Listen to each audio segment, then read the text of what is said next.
The soft hum of the filtration system buzzed in the background, punctuated by the rhythmic clang of heavy boots on metal.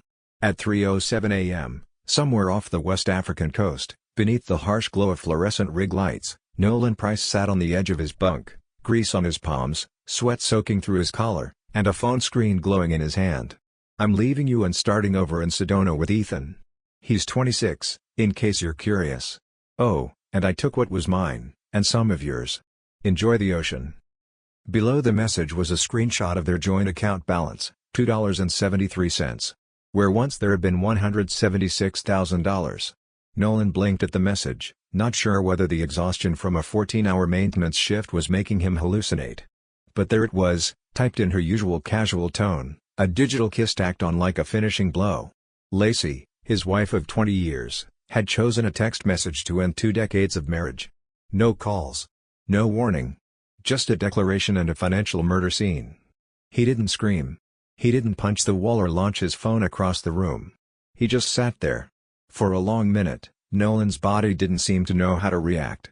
The metal floor felt cold beneath his boots. His bunk creaked faintly as he leaned back, phone resting on his thigh. "Sure. Good luck." He typed back. Then he powered off his phone and walked quietly to the showers, stripping off the stench of diesel and betrayal in one long, steaming rinse. The following morning, the crew gathered at the mess hall for breakfast, eggs powdered to hell, the usual burnt toast, and black coffee that could strip paint. Nolan skipped it entirely and headed to the turbine chamber for his systems check. It was unusual. He was the guy who never missed coffee, always had a half smile and a sharp word for new techs. Micah, his second-in-command, narrowed his eyes as Nolan triple-checked pressure lines without speaking. "Everything okay, boss?" Nolan paused, glanced at the pressure readout, and nodded. "Systems look good.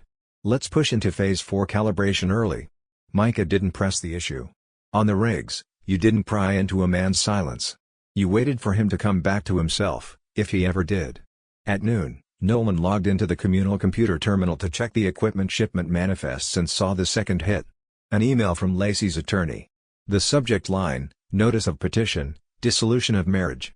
The contents, a formal filing claiming that Nolan had abandoned the marriage, citing his prolonged overseas assignments and emotional neglect. She was demanding spousal support. She'd already hired a high-end Scottsdale law firm known for bleeding clients dry in high-net-worth divorces.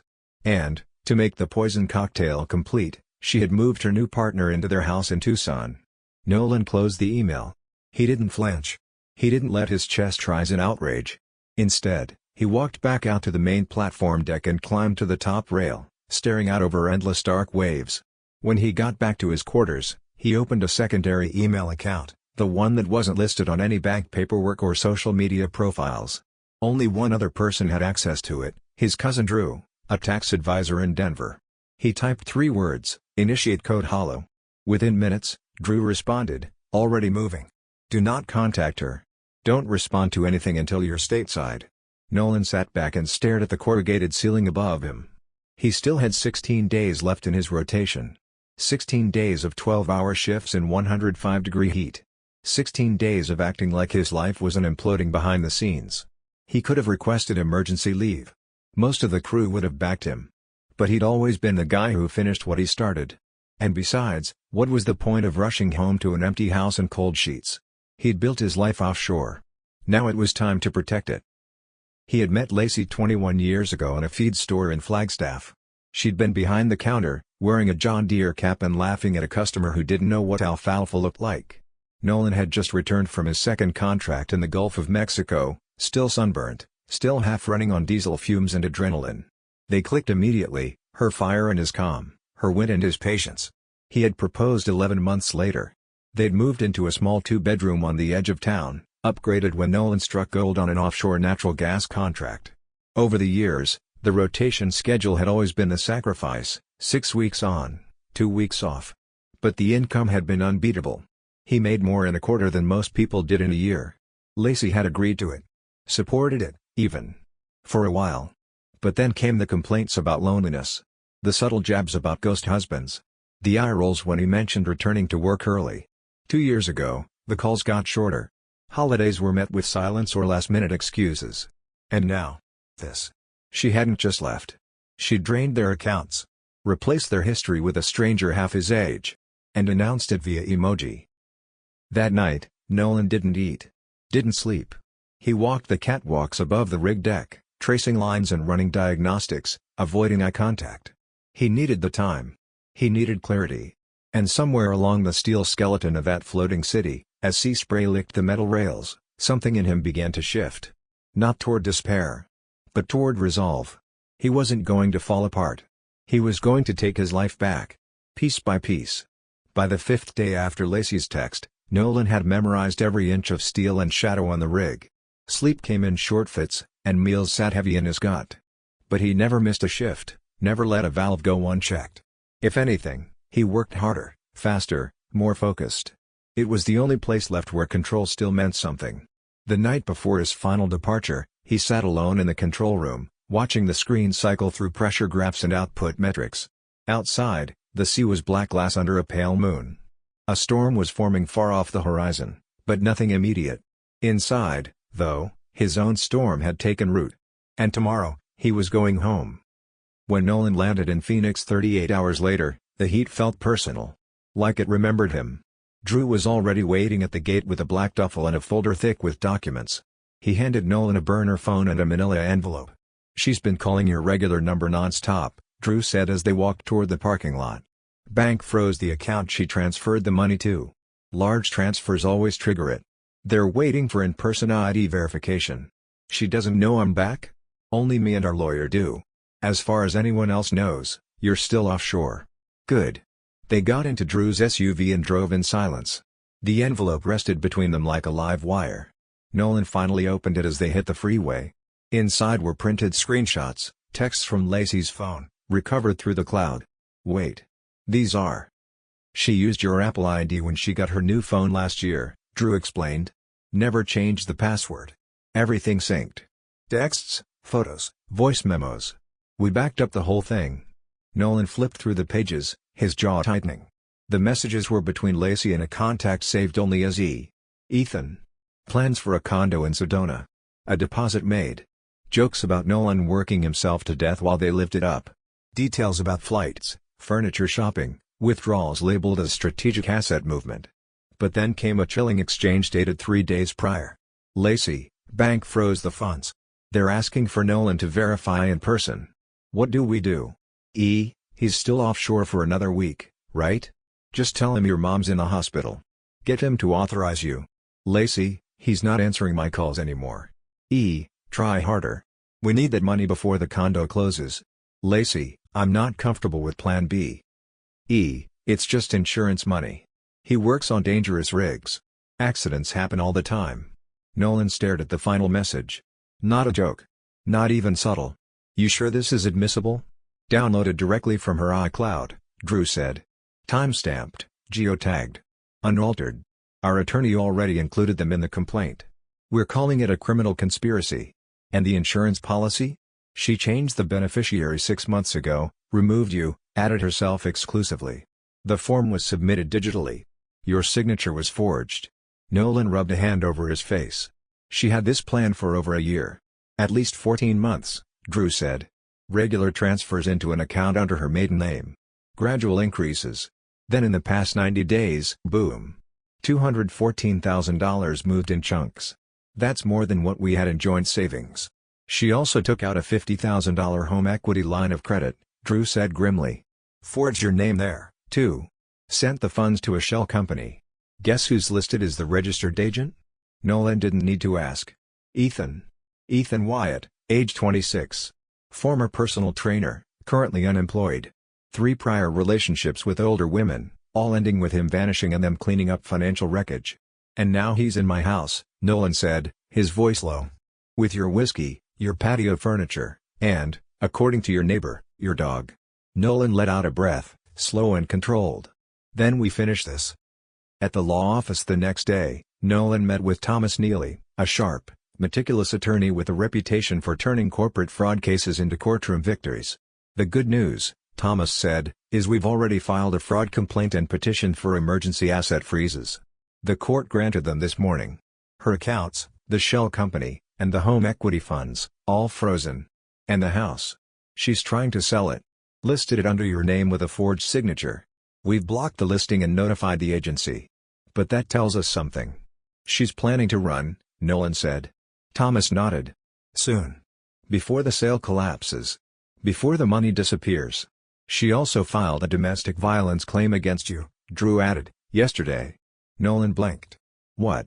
She claims you were emotionally abusive and financially controlling. Says she left because she feared for her safety. I've been 6,500 miles away for 2 months. We've got your offshore logs, badge swipes, passport stamps, satellite phone logs, Thomas assured him. It's a classic attempt to win sympathy and gain exclusive access to the property.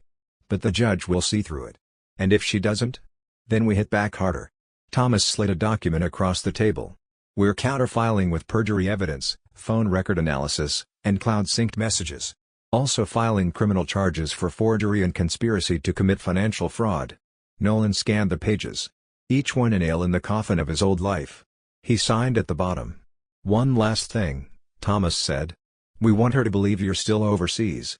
The sheriff will serve her tomorrow morning at 9 a.m. at your house. Be anywhere but visible until then. Nolan nodded. Understood. But where will you stay? Thomas asked. Drew looked up. With Harold. Who? Our neighbor, Nolan said. 30 years on rigs himself. No explanations needed. That night, Nolan stood at Harold's front window, sipping black coffee and watching his own house from across the street. The shadows shifted on the porch where a man, young, smug, lounged in a chair Nolan had built with his own hands. Inside, Lacey paced the kitchen, phone pressed to her ear, visibly frustrated. She was trying. But she was failing. And she didn't know he was watching. Harold came into the room, holding a weathered folder. Got something for you. Inside were printed photos, taken by Harold himself, of movers hauling out heirlooms, furniture, even Nolan's grandfather's desk. She's not just leaving, Harold said quietly. She's erasing you. Nolan closed the folder and set it aside. Not anymore. Nolan didn't sleep that night. Instead, he sat at Harold's kitchen table, documents spread around him like a battlefield map. There were screenshots, notarized reports, time-stamped bank withdrawals, and synced message logs, each one a scar left by someone he thought he knew. But it wasn't anger that kept him awake. It was precision. Every move he made from that point on had to be surgical. No rage. No theatrics. Just cold, quiet execution. At 3:14 a.m., while the rest of the neighborhood slept, Nolan logged into the remote security system he had installed at the Tucson house 3 years ago. Cameras, motion sensors, all tied to an encrypted server. Lacey had likely forgotten they existed, or assumed he couldn't access them from the rig. Wrong on both counts. The feed loaded. Nolan leaned in.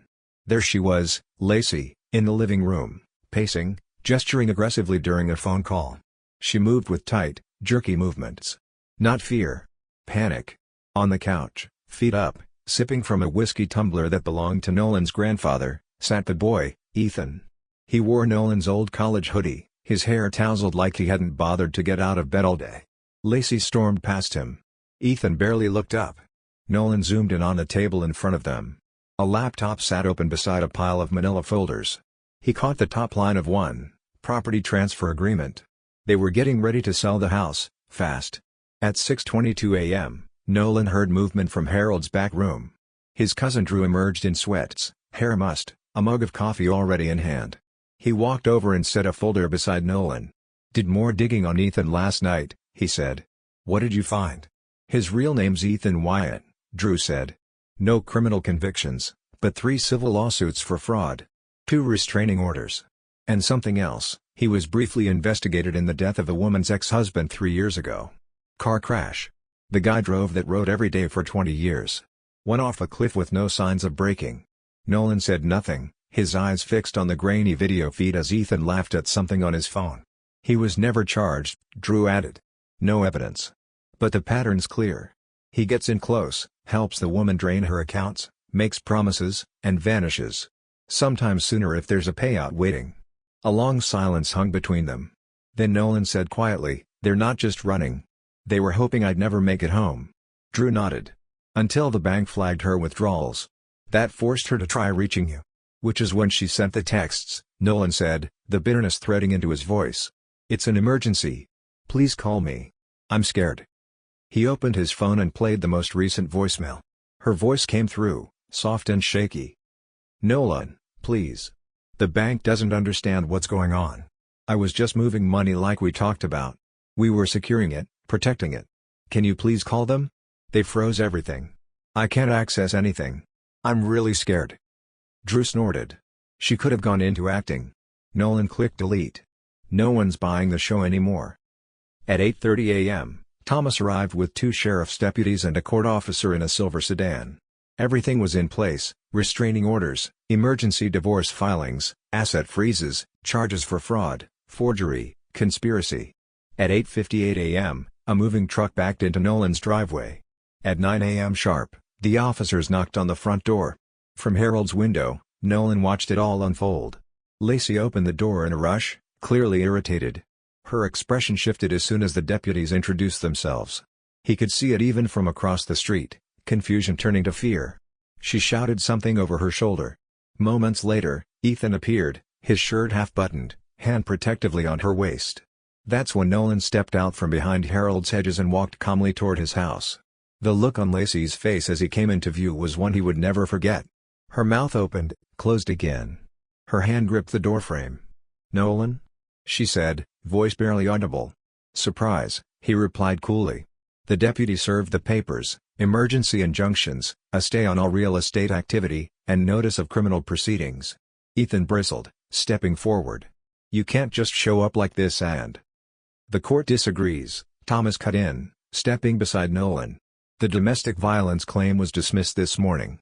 Judge reviewed travel records, offshore logs, and communication history. Turns out, it's hard to emotionally abuse someone when you're 6,000 miles away." Ethan opened his mouth again but said nothing. "And your conversation about Plan B?" Thomas added. "Also in evidence." Ethan's face paled. Lacey looked between the officers, Nolan, and the moving truck. "This is all a misunderstanding," she stammered. "I didn't know." Nolan raised a hand, stopping her. "You have 30 minutes to collect personal items. Clothing. Toiletries. Nothing else. All other contents are under court inventory until further notice." "You can't do this," Lacey said. "I already did." She tried again. "Nolan. I was just trying to protect our assets. I didn't mean to."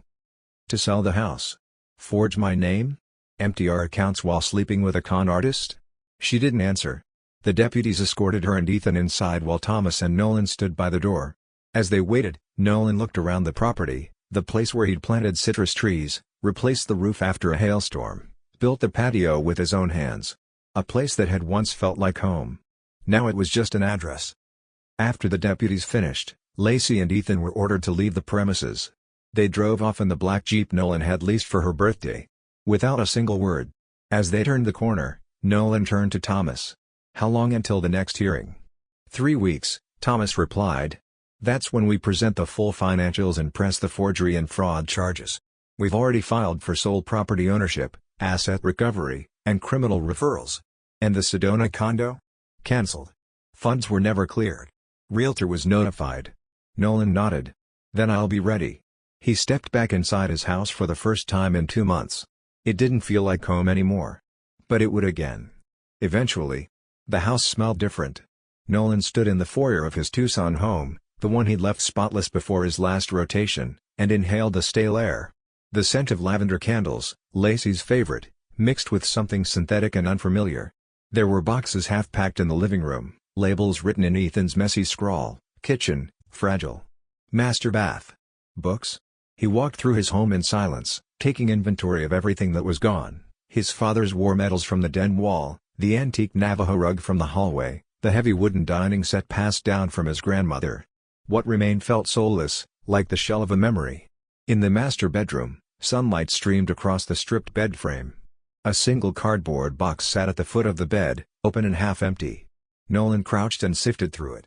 Inside was the smallest betrayal yet, their wedding album. He closed the box and walked out. Back across the street, Harold had coffee brewing. He handed Nolan a mug as they watched the neighborhood return to its usual rhythm: trash trucks, joggers, sprinklers chirping on like nothing had happened. "They really tried to take everything, didn't they?" Harold muttered. Nolan nodded. "They almost did." At 10:15 a.m., Drew arrived with fresh updates. "The house listing's officially voided," he said, setting his laptop on the table. Filed a forgery complaint with the state real estate board this morning. She won't be listing anything anytime soon. Good, Nolan replied.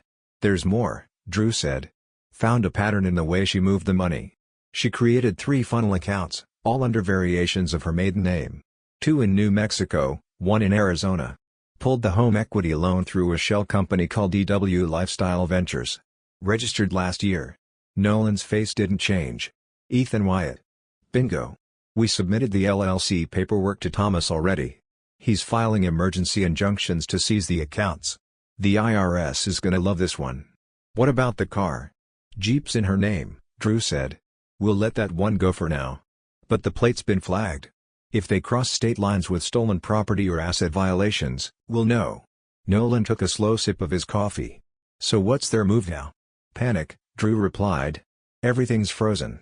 No house sale, no cash, no credit. And they already packed their lives into boxes. Desperation makes people sloppy, Nolan muttered. He looked out the window, watching the wind pick up across the driveway. The citrus trees he had planted swayed gently. Then, his phone buzzed. Unknown number, voicemail received. He tapped play on speaker. Lacey's voice came through, tight with urgency. Nolan, please. This has gotten out of control. I don't know what happened. Ethan said we were just moving things for a better start. You've always worked so hard, I thought you'd want a fresh beginning too. Please call the bank. They need you to verify the funds. I can't breathe out here. I'm scared. We made this life together. Don't throw it away. The voice cracked, as if on the verge of tears. But Nolan didn't believe in her tears anymore. At lunch, Nolan met Thomas at a cafe near the courthouse. Thomas looked as sharp as ever in a gray suit, files stacked neatly beside his untouched sandwich. Everything's in place, he said. Court hearing confirmed for next Thursday. Judge Langston is presiding, strict, no nonsense. Very by the book. Good. We've also confirmed that Ethan disappeared this morning. Packed a single duffel bag, cleaned out what little cash she had stashed, and ghosted. Same pattern as the last 3 relationships. So she's alone now, Nolan said. Entirely. And that voicemail? We'll use it. Shows intent to mislead, manipulate, and coerce. Combined with the text logs, the account transfers, the fake listing, it's airtight. Drew arrived just as the food came. Got something, he said, sliding into the booth. Check this out. He opened his laptop and pulled up a security camera screenshot from the courthouse parking garage. Ethan, caught on camera 2 hours earlier, slipping into a rented black sedan. No luggage. No goodbye. She's been abandoned, Drew said. Just like the others. And she doesn't know it yet, Thomas added. Nolan stared at the screen. Then he said, let's make sure the court sees everything. The day before the hearing, Nolan drove out to the edge of the city, toward a storage facility where Lacey had rented a unit under her maiden name. The access code had been discovered in one of the emails recovered from her cloud. Inside, he found dozens of boxes, poorly packed, half-labeled. At the back, resting on top of a wooden crate, was his grandfather's old toolbox, the one Lacey swore had gone missing 3 years ago. He opened it and found every tool cleaned and in perfect condition. Like she'd meant to keep it forever. Nolan didn't touch anything else. He stepped outside, called the court officer, and added the unit to the property inventory request. He didn't need those things anymore. He only needed truth. The morning of the hearing, Nolan dressed in a clean button-down and jeans. No need for showmanship. Just facts. In the courtroom, Krista, now just Lacey again, sat across from him, looking thinner, more frantic. She kept glancing toward the door, as if expecting Ethan to walk through it and save her. He never did. Thomas presented their case with surgical precision: account activity, document forgeries, financial statements, phone records, and the synced messages planning an escape. Every piece of her deception laid bare under courtroom lights. When the judge asked her directly about the insurance plan texts, Lacey stammered, it was a joke. A dark joke. He never would have gotten hurt. The judge cut her off. This court doesn't appreciate jokes that sound like premeditated fraud. Especially when paired with stolen assets and fabricated claims. The gavel slammed. The court's ruling. Nolan retained full ownership of the Tucson property. All funds siphoned by Lacey were to be returned. Her request for spousal support was denied. Criminal charges for forgery and conspiracy were referred to the DA's office. As the courtroom emptied, Lacey tried to approach Nolan.